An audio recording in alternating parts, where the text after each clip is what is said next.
Tonight, we unveil the true story of a presidential collapse. Air Force One descended through the humid skies over Kuala Lumpur.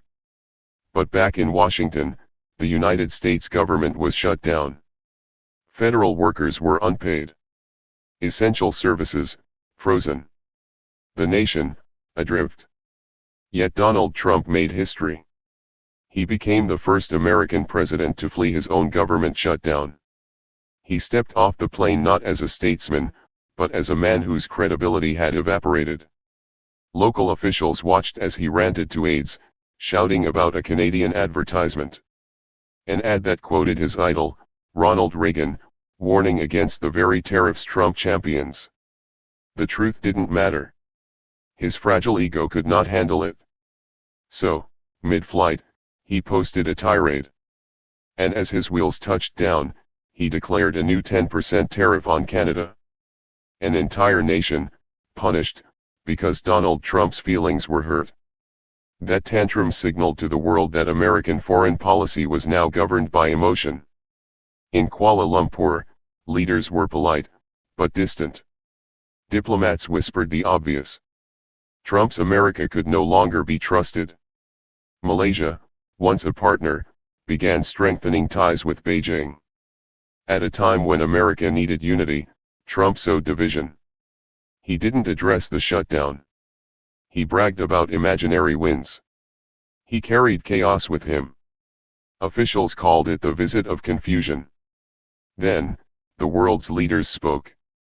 The Prime Minister of Singapore delivered a chilling verdict.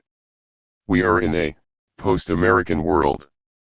He warned America is stepping back, and no nation has filled the vacuum.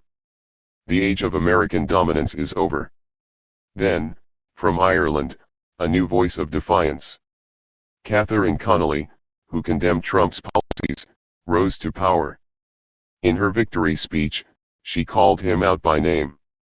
Nations around the globe, Canada, Norway, France, Germany, began bypassing the United States entirely. But in Malaysia, Trump smiled for cameras, posing before the Petronas Towers, while American families lined up at food banks. The Malaysian media summed it up in 4 words, "The clown comes calling." Protesters held signs that read, "Fix your country first." Behind the scenes, U.S. diplomats scrambled. One official admitted, "We're cleaning up his mess. No one knows what he'll say next." As Trump's plane departed, the final image was telling. He walked alone, surrounded by aides who no longer believed him. This trip was designed to project strength. Instead, it became a portrait of decline.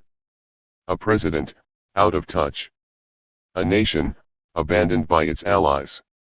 A world, moving on. Kuala Lumpur did not reject America. It simply looked past Donald Trump.